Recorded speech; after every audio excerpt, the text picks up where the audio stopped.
Olá, bom dia, boa tarde, boa noite, bem-vindos ao Anitunes. Eu sou o Samuel e estamos aqui para mais uma review de The Owl House, dessa vez episódio 19. Ultimamente, os episódios de The Owl House têm sido focados em uma única pessoa, ou um único personagem, digamos assim, por episódio. Só que esse, diferentemente, foi um episódio que teve, digamos, um protagonismo dinâmico entre os personagens da Casa da Coruja e um personagem figurante que conquistou o coração de todo o fandom.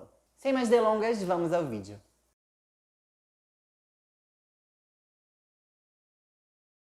Tá chovendo, eu espero que não esteja fazendo som externo, mas se tiver, saibam que eu não sou a tempestade. Tá, o episódio já começa largando a bomba, né? O King acorda simplesmente naquela dimensão, como é que explica? Aquela dimensão em que a luz foi quando ela fez o primeiro experimento dela da porta, sabe? Que fica entre o mundo humano e o mundo das bruxas. O King acorda lá e ele encontra ninguém mais, ninguém menos, quer dizer, não encontra, mas a voz de ninguém mais, ninguém menos do que o colecionador dentro de uma Ultra Ball de Pokémon. Eu não sei se foi uma referência ou se não foi proposital, mas olha só, comparem as imagens, é igualzinho. Tá, claramente o colecionador está preso nessa dimensão e o King está conectado com ele, né? Se alguém ainda tinha dúvidas dessa teoria, agora acho que nós tivemos a confirmação.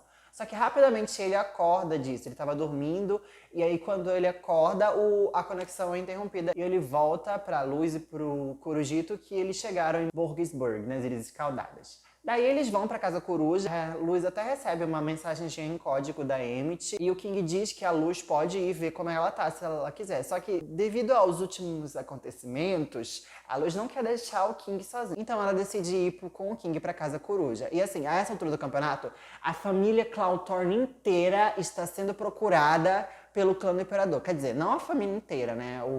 Os pais da Ida e da Lilith estão salvos. Mas assim, todo mundo da Casa Coruja tem cartaz agora. Todo mundo. Os Lilith, até o Corujito tem cartaz. Inclusive, lembram que nos primeiros episódios o King aparecia no cartaz da Ida? Pois é, agora ele tá no cartaz da Luz. Talvez isso seja um sinal de que o King vá com a luz pro mundo humano. Assim, joguei no ar isso aqui. Joguei no ar, sabe? Joguei no ar essa teoria. Eu espero que não se concretize. Continuando, eles chegam lá na Casa Coruja e a casa está literalmente vazia. Os guardas do clã do Imperador entraram, obviamente, lá e levaram tudo. Os móveis, tudo. Fizeram a limpa, mas aparentemente não tinha ninguém. Graças a Deus, aparentemente Lilith e Ida conseguiram fugir. Ainda bem.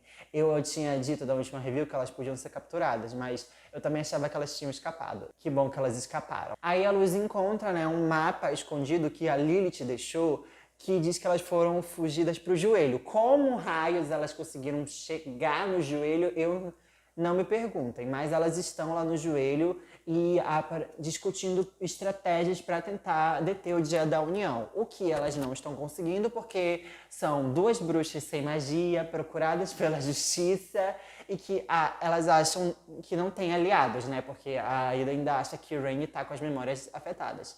Então, elas estão meio que sem saber o que fazer numa situação desesperadora. A única coisa que elas acham que conseguiram foi deixar a Luz e o King seguro. O que elas não conseguiram, né? Porque imediatamente os dois chegam no esconderijo delas pelo mapa da Lilith. A Ida não fica nem um pouco feliz que a Lilith deixou um mapa pra eles lá. Porque ela não queria que eles dois se metessem nisso. Amiga, eu te entendo, amiga. Mas não dá pra não inserir a Luz no problema. Ela faz parte do problema. Já disse isso antes, mas eu entendo o teu sentimento, né? Vocês não têm plano, nem estratégia vocês têm. Aí a Luz esclarece tudo o que aconteceu na ilha. A Ida vai ficando mais chateada, né? Porque era pra ser um lugar que era pra eles ficarem seguros. E a Luz revela que o King é um titã. Eu amo essa cena porque, assim, a Lilith e a Ida ficam impactadas e no fundo tá lá o Rude com carinho de felicidade. Eu não sei porquê, mas eu gostei do paralelo. Como eu já disse, a Ida e a Lilith estão sem plano para deter o Imperador, mas a Ida não quer contar isso pra Luz. Ela ainda foca no objetivo de fazer eles ficarem seguros. Então, ela pergunta o que eles querem fazer e aí, então, ela tenta distrair eles. Só que, assim, o King tá com o psicológico completamente abalado depois dos últimos acontecimentos, né?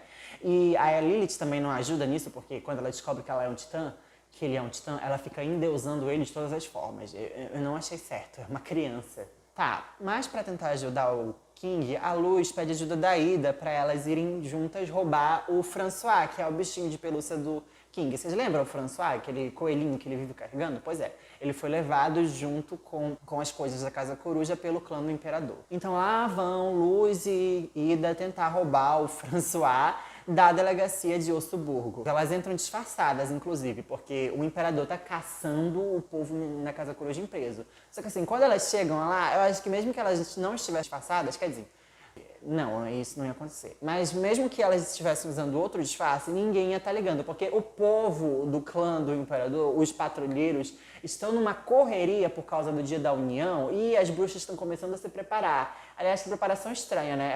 Tá todo mundo de capuz com as cores dos couves. Eu fiquei, gente, o que é isso? Vocês estão indo pro Dia da União ou estão indo pra uma seita? Mas elas conseguem entrar justamente por isso, sem serem notadas, né? Porque os disfarces são claramente improvisados, e entram no depósito para pegar o François. As duas se separam, a Luz vai atrás do François de um lado e a Ida do outro. Nesse momento em que a Ida vai atrás, ela consegue escutar uma videochamada da capitã da delegacia com o Rainy. Então, depois que a capitã sai, a Ida entra em contato com o Rainy e, mesmo achando que as memórias de Rainy ainda estão afetadas, a Ida sabe que Ilo se importa com ela. Então, ela pede para Ilo manter a Luz segura. Vim aqui na delegacia buscar a Luz e levar ela para um lugar seguro nas Ilhas Escaldadas. Ela sabe que Ilo ainda se importa muito com ela, mesmo achando que as memórias estão comprometidas. Nesse momento, a Terra imunda chega para interromper o momento desse casal maravilhoso e a chamada se encerra. Só que assim, a Luz ouviu tudo. Ela ouviu a conversa, porque ela achou o François, e ouviu a conversa. Daí a Luz fica super ofendida, porque acha que a Ida ainda subestima ela. Só que é justamente o contrário, minha querida. Ela só quer te manter segura. Ela está realmente assumindo o papel de mãezona. E eu estou amando isso. Só que a Luz não sabe disso, ela fica super ofendida e vai embora, quer agir sozinha agora. As duas brigam, é uma luta muito bonita, mas é muito triste. Eu fiquei com sentimentos confusos, porque é uma cena de ação muito boa, como todas as cenas de ação de The Owl House. Só que ao mesmo tempo é triste ver as duas brigando, levando em conta tudo que elas construíram juntas. E é mais triste ainda saber que, mesmo no final dessa briga, elas foram capturadas pela delegacia, porque a Luz não sabe brigar calada, um guarda ouviu, e elas foram capturadas depois dessa briga, infelizmente. Enquanto isso, o King tá lá no esconderijo e a Lilith fica endeusando ele, o que deixa o King super incomodado. Então ele vai andando assim pelos lugares do joelho, aí acaba encontrando por acaso o Steve. Vocês lembram o Steve, aquele guarda do clã imperial, que até apareceu na festinha da Lilith, naquele episódio que elas viajam no tempo? Vocês lembram dele? Pois é, ele apareceu de novo nesse episódio, todo com pose de motoqueiro e numa baita de uma crise existencial. Aí ele pergunta se o King quer andar de moto com ele pelas ilhas e o King aceita, porque ele realmente não tá bem. Aí os dois vão nessa jornada pelas Ilhas Escaldadas, que é muito bonitinho. O King foi interagindo com o Titã. Sabe, com a ilha.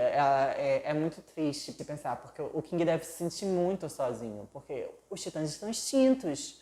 Não existe mais ninguém da espécie dele, ele não tem mais ninguém igual a ele. E quando ele crescer, ele vai ser aquela coisa gigante. Então ele deve estar se sentindo muito sozinho, muito perdido, muito, sabe, muito deslocado. Então ele fica tentando interagir com a ilha, sabe, dando abraço no osso, correndo na água. Enquanto isso, Steve está lá ao lado dele. Ai, sério, Steve, ele é maravilhoso.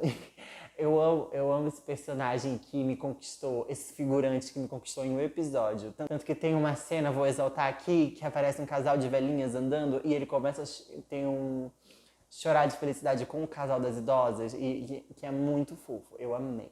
Aí no final dessa aventura toda, o Steven até compra um lanche pro King e eles têm uma conversa muito profunda, porque o King diz que ele basicamente tem tudo o que ele queria, porque ele queria ser um rei ditador. E agora que que ele descobre que é um titã, ele meio que tem isso, né? As bruxas vão endeusá-lo de todas as formas. Só que ele ainda se sente mal. Tipo, a Lilith ter tratado ele daquele jeito fez ele se sentir mal. Aí o Steven fala uma frase muito bonita e muito verdadeira, que ele diz assim, que as pessoas mudam o tempo todo e que os valores delas e os seus objetivos também mudam ao longo dos anos. E é aí que o King entende que ele não quer mais ser visto como uma pessoa assustadora. Ele quer que as pessoas gostem dele pelo que ele é. Ele não quer mais ser visto como uma pessoa assustadora. Ele quer que as pessoas elas gostem dele e que o apoiem pelo que ele é. E o Steven diz, e aí é o momento em que o Steven tira a máscara, nós finalmente vimos o rosto dele e que homem lindo, meu Deus do céu.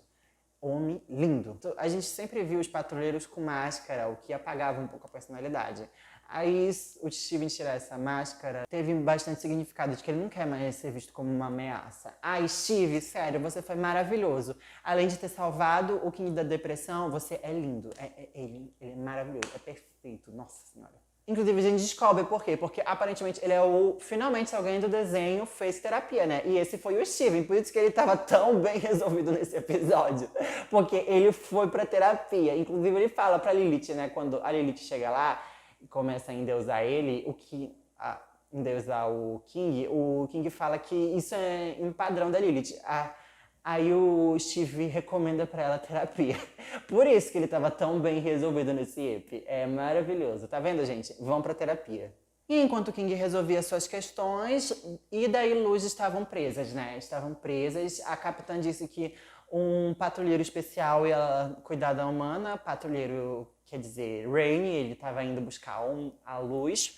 E que a Ida ia pro conformatório para ser pedrificada dessa vez. Aí a Luz fica tipo, tá feliz agora? Ninguém mais vai deter o Belos. Por que você ainda... E é aí nesse momento que a Ida confessa de que elas não têm plano, de que elas não se estavam se sentindo impotentes, porque elas não tinham magia, elas não tinham aliados, que ela só queria proteger a Luz, queria deixar ela segura. É só aí que a Luz se toca, de que a Ida só queria fazer de tudo, pelo menos, para deixar as crias dela em segurança. A Ida tem essa característica de sempre tentar fazer ao máximo pelas pessoas que ela ama. Ela até já desistiu mais de uma vez da própria felicidade pelas pessoas que ama.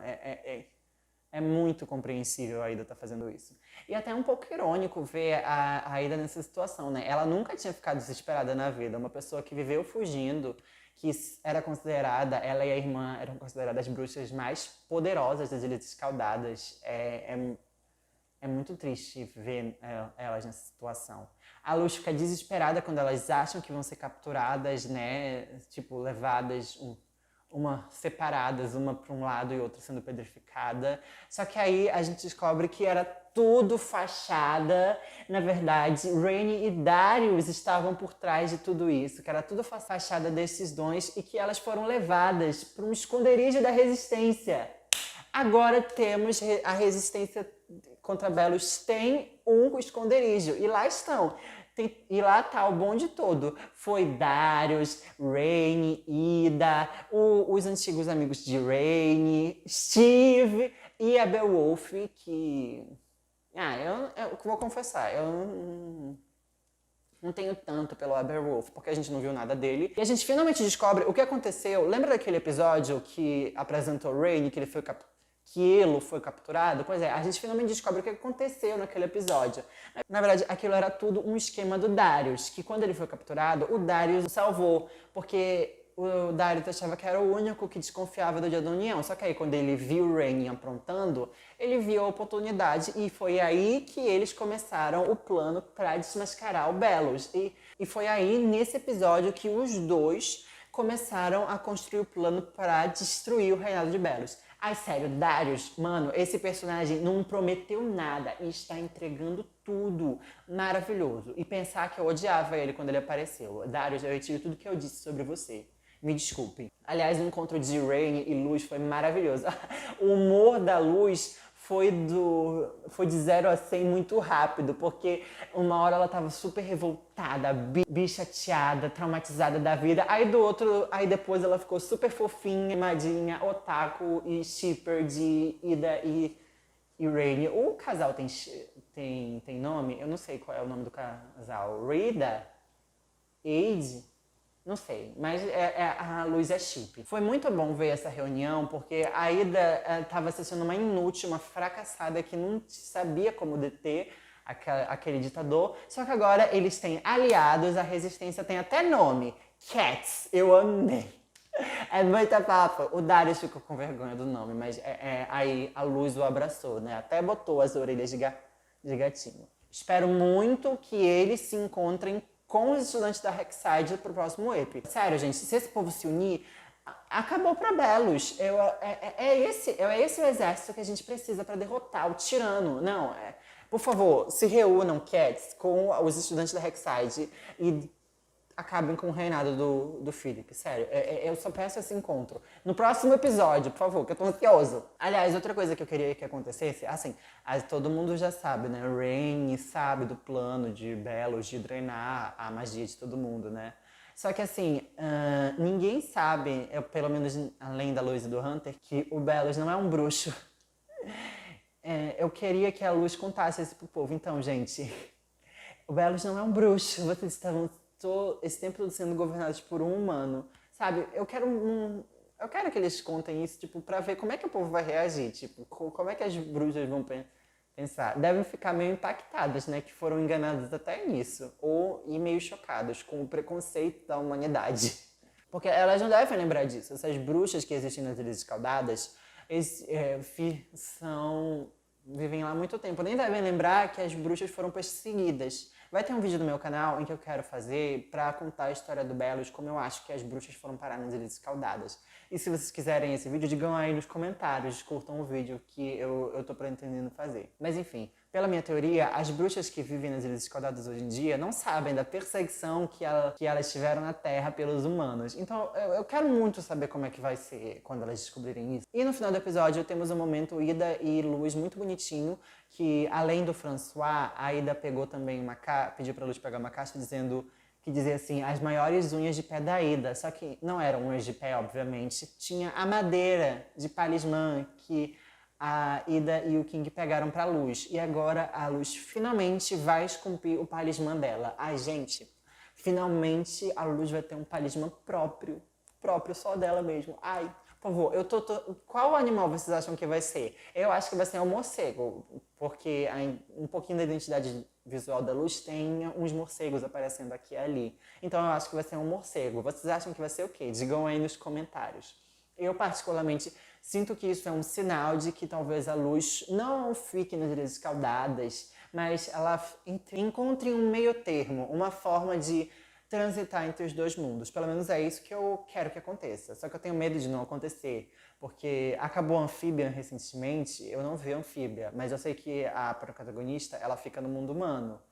Eu tenho medo de isso acontecer com a Luz. Eu não acho que vai ser uma solução, eu já disse aqui.